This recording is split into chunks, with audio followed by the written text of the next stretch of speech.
Chadda, brought to you by Marix Media and Mindspeak. Hi, I'm Kamal Chadda. And I'm Dr. Dipti Mankad. Welcome to Anchored Together, a YouTube series that casts an exhilarating spotlight on the vibrant lives of shipping industry professionals and their families. Excitement and entertainment is what you get here in abundance.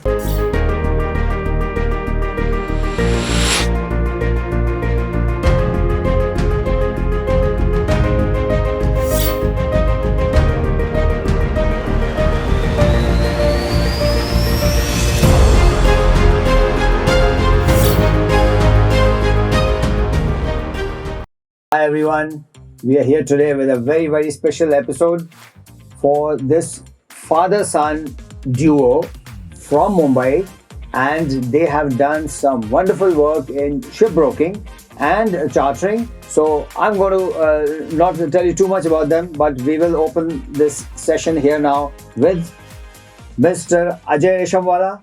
Ajay, tell me small bit about yourself, but first of all tell me Reshamwala नाम कहाँ से आता है?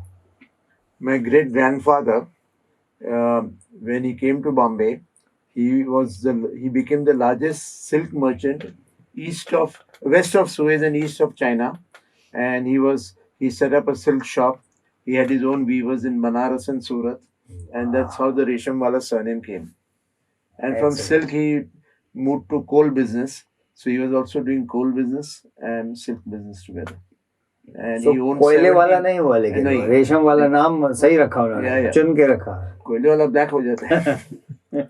अच्छा, very nice. So you all started your business in 1948, I believe. This particular business. Yes, my great grandfather also a very big charterer, and in fact, in 1976, What a family, I should say. It's so many generations coming down in this trade. In 1976, when Edgar Forrester, the shipbrokers in London, came out with the centenary celebrations, in a booklet that they brought out, they said our oldest overseas connection that we have, as per our records, has been with Jivraj Singh Ji Reshamwala, and we continue with the second and third generations. He was our exclusive charterer for shipping coal from Lorenco Marcus, which is now Maputo, into Bombay, and for bag rice from Rangoon to Bombay. I like that. There's so much history over here, and if I let Ajay free, he's going to carry on for at least the next half an hour on this history. It's very impressive. But we will quickly switch here to Vivek. Vivek, when did you take up participation in your dad's business or your ancestral business, I should say? Well, the grooming has been ever since I was a child. I'd visit office, I'd visit meetings, but my first paycheck was in July 2005. Impressive paycheck. Were you happy with it, or did you complain to dad that this is not enough, dad? It was motivation to work harder. Okay. So I know what that means. Very nice. Good. So, Vivek, you joined the family firm at a time when they were well established for years and years. Your dad was already a very well-known personality in the industry. Did you feel, okay, I'm under dad's shadow? How do I move forward? No, initially it's gardens and roses, and people have high expectations out of you. But the truth is, it's too much burden on the shoulders. just like Amitabh and Abhishek, is it? Yeah, probably. I hope not that's bad. Yes, it can be a challenge. Yes. So it's a fight. It's an upward hill fight. A lot is expected out of you. A lot is, and if you let go expectations, if you let down expectations, people lose faith, lose trust. I think it's a harder road for lot at stake. Yeah. So, Ajay, did you prepare him already that he was going to be kind of groomed him into the business, or one fine day said you're going to do this? No. One day I came back from my travels late in the night, reached home from overseas, and this young lad, he was still awake. So I said, Vivek, you're not going to sleep? He said, I want to tell you something. I said, what? I said, we can talk tomorrow morning on a Sunday. No, I want to tell you now. He said, I want to become a shipbroker. I said, shipbroker, it's a highly frustrating job. very hardworking, frustrating. You don't get deals at times. You're working for days together. So have you thought about it? He says, no, I've seen my granddad, my dada, and you just talk on the phone to owners and to the charter and say, this is done, no contract, nothing on the word, everything is done. And then you have so many friends all over the world. They are visiting us, they're meeting all of us.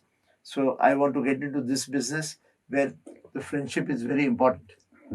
So then I told him, okay, you prepare yourself. He was seeing your success, and of course he hadn't quite figured out the struggle that was rosy picture. So happy. This is what I want, Dad. I want this on a little silver plate, and I'll be very happy. But of course, we all know that's not how it works. Then I said, you prepare yourself to go to University of Plymouth to do your bachelor's degree in maritime business and law. All right. And because that's the Harvard of shipping. Yes. So you better go there. But it was always an option. My law professor wanted me to continue law, maritime law. I believed I was good at it. But I made choices which... So when you become a shipbroker, you're looking at how to get past the law, like more than...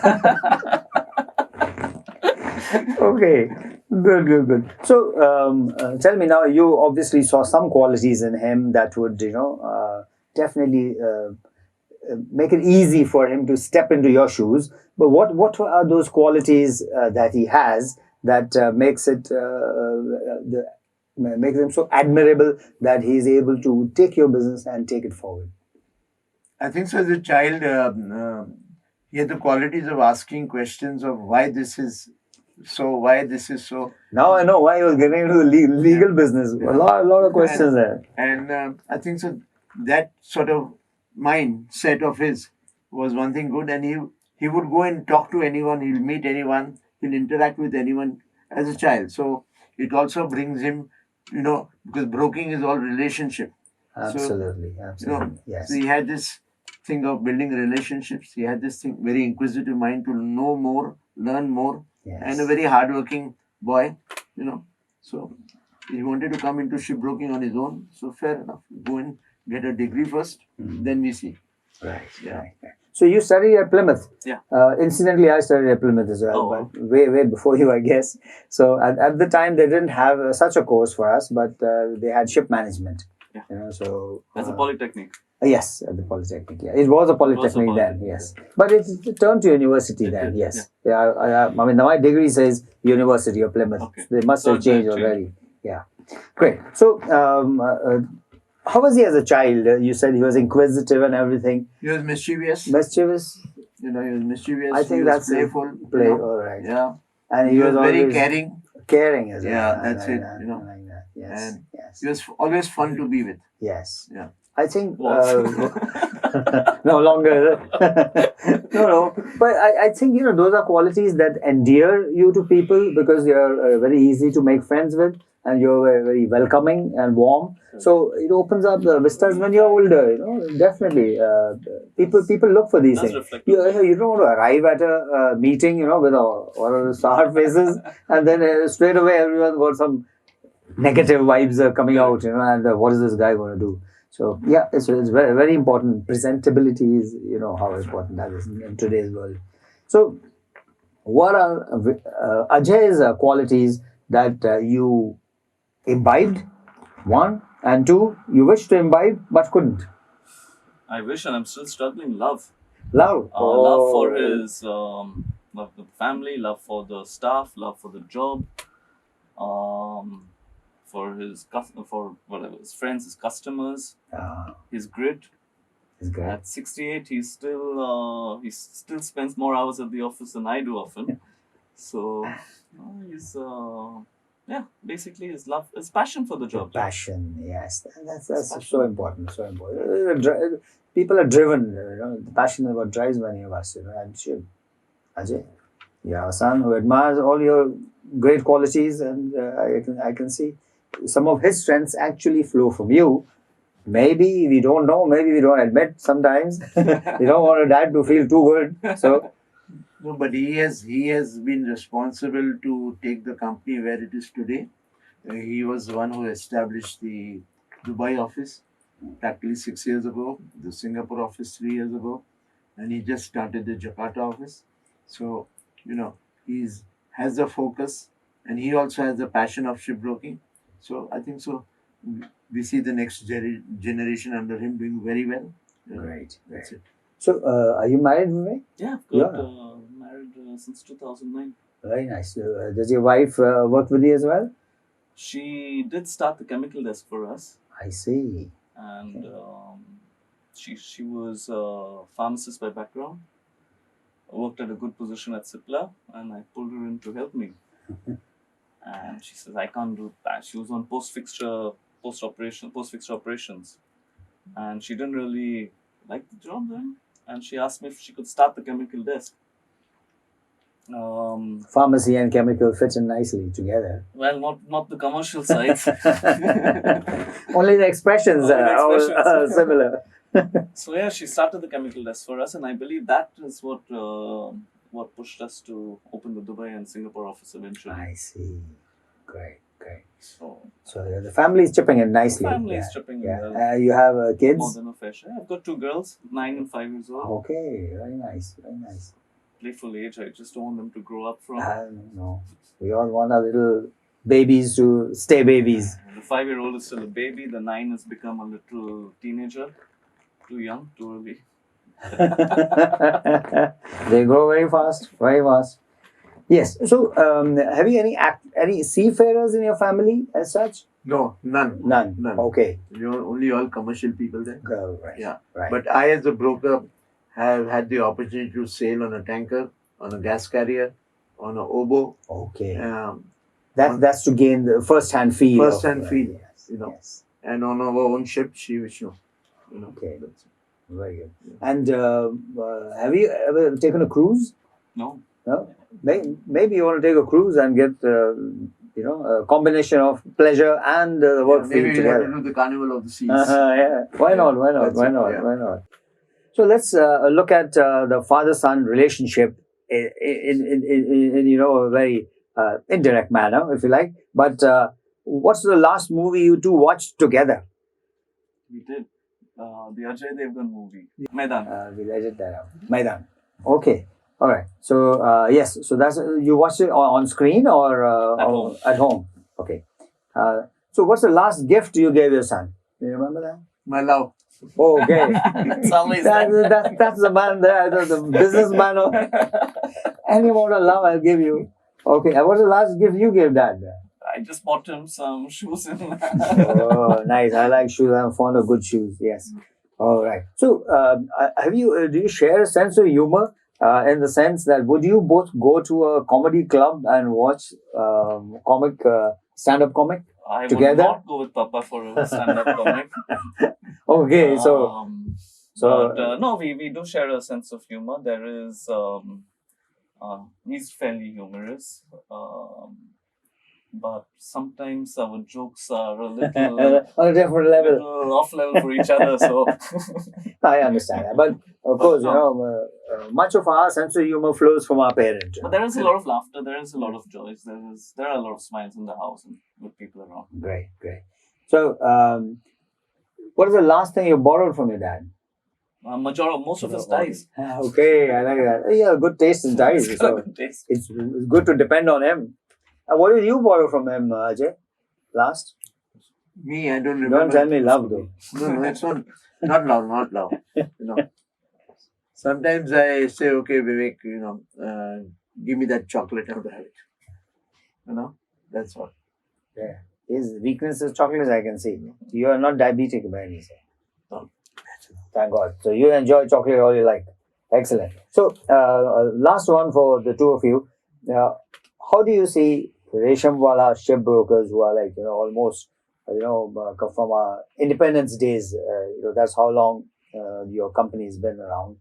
And you have all had this mantle, so to speak, carrying it successfully. What do you see happening in the next, say, 10, 15 years down the line?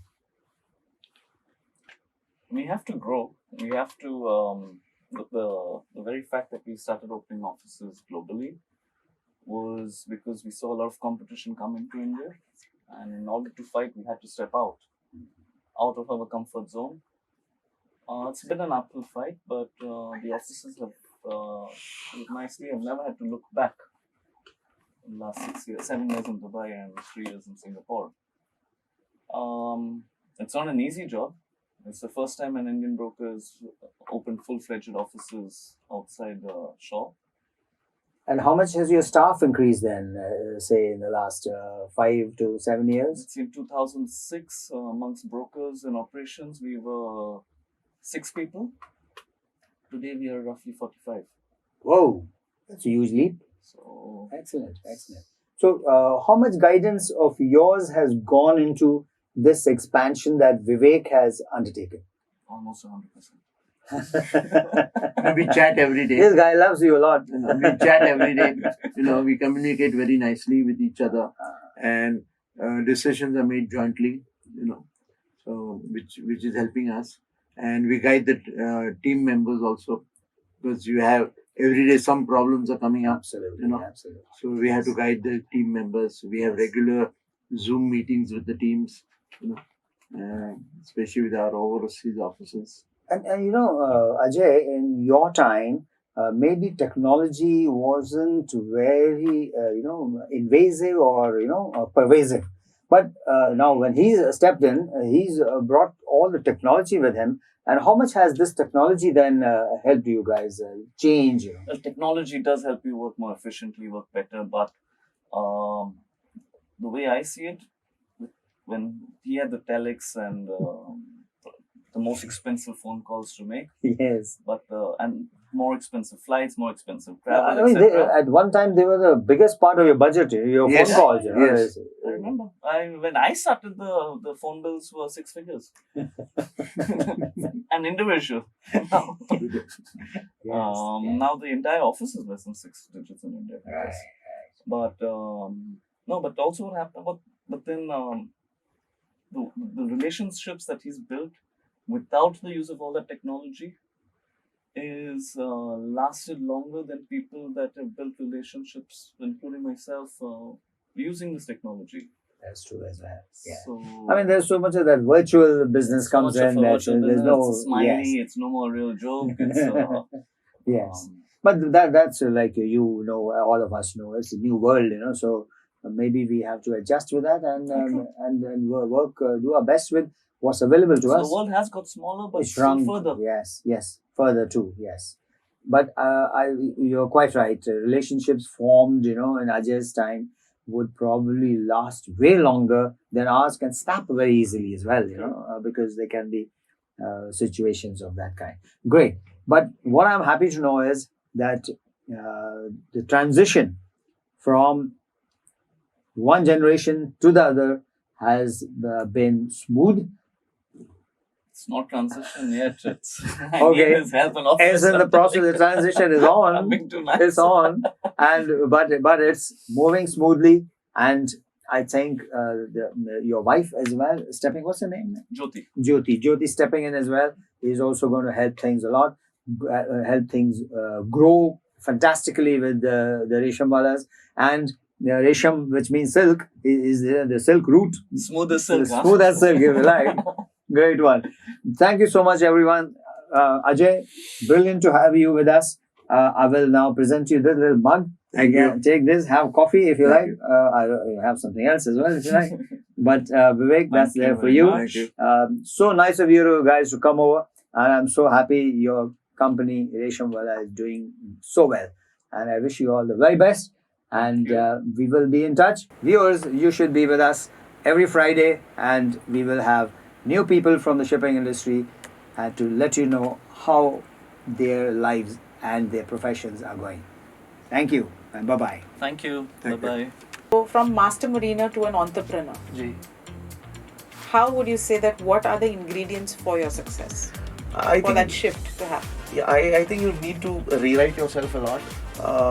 Once you become a master mariner on a ship, it's my way or the gangway. So you're really right at the top of that multi-billion-dollar ship with which you're sailing in. And then all of a sudden you become an entrepreneur. That means you're right at the bottom of the chain.